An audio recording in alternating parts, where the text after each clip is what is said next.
Sir আপনি প্লেনের ভিতরে পাত দিতে পারবেন না। ধুর, শান্তিতে পাততেও দিলি না, থাকবো না তোর প্লেনে। ড্রাইভার, প্লেন থামা।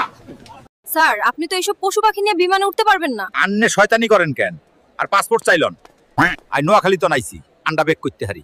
স্যার এটা আপনি কি করলেন? পশু পাখি নিয়ে বিমানে কারা যায় জানেন? আই জানি দেই উঠছি আর বাড়ি নোয়াখালী। আরে চেতা ইচ্ছা কইলাম। আপনারা বসেন, স্যার কিন্তু নোয়াখালী। আচ্ছা আপনারা কেন এখানে লুঙ্গি পরে আন্দোলন করছেন? আমরা নারী পুরুষ সমান অধিকার চাই। তাই বলে আপনারা লুঙ্গি পরবেন? হ্যাঁ, কারণ আমাদের সবকিছুই পুরুষের মতো। স্যার আপনি প্লেনের ভিতরে বিরিয়ানি খেতে পারেন না। বালের কথা কস। আমি যদি বিরিয়ানি খাইতে না পারি তাহলে তোর প্লেনে থেকে কি করব? 10টা টাকা ভিক্ষা দেন আপা গো। এই বিমান, তুই আকাশে না উড়ে ভিক্ষা করছিস কেন? আপা, আমি আকাশে না উড়ে দৌড়াই বলে আমার উপরে কেউ ওঠে না, তাই ভিক্ষা করি। এই বিমান, আমি তোর উপরে উঠবো, আমাকে ময়মনসিংহ নিয়ে চল। এই ছকিনার মার গরু আমার সব ফসল নষ্ট করে দিল রে। হেই গরু, হেই ও ছকিনার মা, কই গেছিলা তুমি?